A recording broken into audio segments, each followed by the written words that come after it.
Welcome back to the channel. First video, probably been a week. I had a couple things I wanted to record. Ended up going on a vacation. Was not able to get those recorded. I think the last thing was it the Deadpool, the ZD Toys, or I mean the Wolverine, Deadpool, Wolverine. Have the Deadpool do a video on. Have this guy to do a video on, the 3-packs, some odds and ends, but figured, I wasn't too sure if I was going to do a video on this or not, but figured might as well. It's my first, is it Blokees? Not exactly sure how you pronounce them. I have another one coming. Picked this one up on AliExpress. Just, the guy had it. It was more at a discount than like Big Bad Toy Store and stuff, but probably would have ordered it from there, if not, but figured already placing an order, might as well check this guy out. I do like him, have some issues with him. I will start off by saying he has accessories. He has some open hands, has another sword.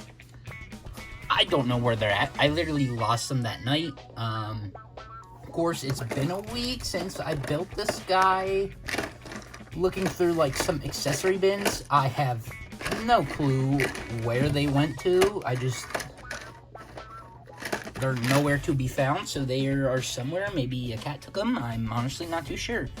So, he did have some accessories, but here's what we're going to look at today. I did mention the accessories, but technically, still has the sword here, which pops, if I can do this right. This piece should just come undone, and the sword pops in here. So, you can have the sword on if you want, or not. Either way, this just plugs back on here. I am going to keep the sword in there. Don't know if I want them displayed with the swords or the gun or both. I'm not really too sure how I want to do that, but swords look pretty good. And then taking a look at the gun here. The gun looks pretty good. About what we've seen from Studio Series and stuff, except has the extra blue piece there, the connector. So just plug that back in. And there you go. Gun looks pretty good there. So off to, well, there he goes. Just leave him down for now. Off to the base. So, don't know if they've been... Yeah, I think even the Rise of the Beast figures had these. They might have been different scale, I'm not too sure, but they did have effects like this. It does tell you where to put them at on the instructions, I think, or the box. The preferred way, of course, you can change them and stuff, but it's kind of cool there. The base, does it move up or out, or just pull apart? Or did I just... Oh, nope, it had glue on it. Ignore that. That's from me fixing a Marvel Legend. But, yeah, so they just plug in, can do it either way you want to. Combine all of them. Be nice to get some more, combine them. Not sure if I'm going to get the Megatron or not. If I have a chance, seems for a decent price, probably will, but not at the top of the list right now. But can combine more of these stands, so that's nice. Something... Don't know how much this would have impacted the price. I mean, it is 2 big pieces of plastic, but it is nice to have that stand for them. I do honestly really like it. On to the figure. Starting off with articulation. I will get into the detail then, which is phenomenal. But articulation, heads on a ball joint. Not the best, but is some. Arms go out, 360. Swivel at the elbow. Single joint at the elbow. That's 90. This part here moves up at the top. I think that's it. Oh, hands. They're on a ball joint. Torso. Oh. Just pop that off. So, okay. Just has some swivel. The legs, let's see, can go out, back, pretty far. Would expect it to get caught on the butt piece there. You call that the butt piece, whatever you want to call that. Now the knee is where most of the people had an issue. It's okay. I don't really think you need farther than that, but this piece here, it gets caught on. It does get, okay, I'm just pulling him apart at this point. It does get kind of annoying trying to pose him. You can't get him into those poses. I mean, it's still decent. I'm trying to think if that's like all I could get in the movie, because most of the toys are even like that. So I'm not going to complain too much there, but there's some swivel there. Then the feet are on a ball joint, so some forward, some back. So articulation is decent for what it is. It is a model kit, technically. Nothing super fancy, but I think I only ended up paying $8 for this. And that's just from AliExpress. I know Big Bad Toy Store, I think they're like 18 or something. So still not that expensive. I'm still very glad to have this guy, especially with, you know, all things considered. The paint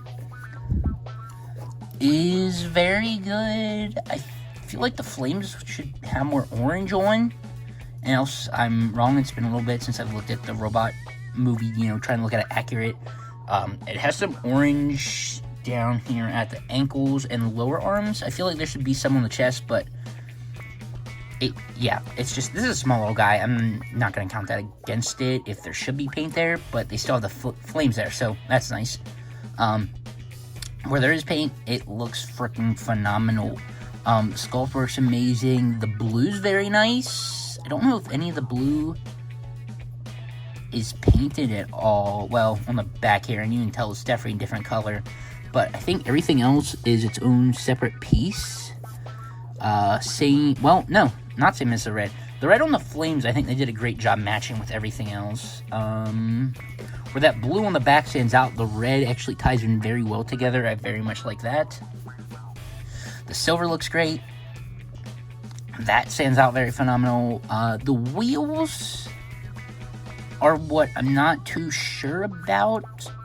Up here, they're more gunmetal gray than either, you know, should they be black with some, and try and dirty them up? I'm not too sure. They almost match the silver too much. It almost stands out, but they look fine for what they are, especially the sculpt there. So, you know, not going to complain too much there. This guy was not that expensive and looks very nice for what he is. The back sculpt looks great. It looks pretty accurate. Of course, this doesn't transform. There's no backpack on it, so no need to worry about that as well. Size comparisons, the ZD Toys, I think it's 1/10 scale Wolverine. Got another Transformer, the Studio Series Transformers 1 Optimus Prime, which might end up selling. I'd want to get the YOLO Park ones. This was kind of pointless for me to buy. I think I mentioned it in its own video. I was like, why did I buy this when the YOLO Park ones are coming out? But yeah, more thoughts on that, go check out that video. Another Optimus Prime model kit. Then we got a 7-inch McFarlane figure and Marvel Legends Rogue. So yeah, this guy is on the smaller scale. I'm not exactly sure what scale. Of course, he's all going to match the rest, especially the Megatron. I think the Megatron and him are a different scale than the normal G1 Blokees, whatever they are, figures, which I have one of those coming from AliExpress. Should be here soon, actually. But scale doesn't bother me too much. It's just this neat little Optimus to put up on the shelf. Of course, if you want, you know, a scale accurate one, there are scale accurate ones out there. So just a little small tiny thing. This does light up here. I don't think, let's turn the light off. Okay, so the eyes light up actually really good, actually. But I don't know what I think of the light in the chest. I know Megatron has a solid red piece that goes over there that's see-through that might work better. But I don't know. I guess it's nice to see it, but I don't know. It kind of bothers me that you can see it. It kind of just looks like a knockoff. Reminds me of one of those knockoff things where they just put a light up in the chest for no reason. But the eyes work great. Just not exactly sure where I stand with the chest. And to do that, the lights are automatic, but you just kind of press it on its head. Just tap it. It's just a quick video on them. Really good figure. And tap the lights. There you go. But really good figure for what he is. If you like stuff like this, you're gonna love this guy. I don't collect anything else like this, so this is kind of a standout for the shelf. Have a random shelf of like knockoff Optimus Primes, or, well, honestly, it's all knockoffs. Most of it's Optimus Primes. The YOLO Park model kits are up there, so this guy will go up with that shelf. Yeah, pretty phenomenal. Really like this thing. Again, not sure I'm gonna pick up the red, or well, the Megatron at least. Hopefully they do some of the other ones. Ratchet, I think, would be really cool one to do. Of course, Bumblebee, Ironhide, Starscream. Who else would they do? I don't know. There's, you know, a ton of possibilities. They could go through the line of Studio Series and just do like how they did. So, yeah. It's a really nice small thing. Just, again, it's somewhat of a model kit. Well, I keep saying that like the Yolo Park. It's a model kit, so just, you know, be careful with it. But very much like it. If you have it, let me know what you think. I'm done rambling about it. So, thanks for watching. Stay tuned, and see you in the next one.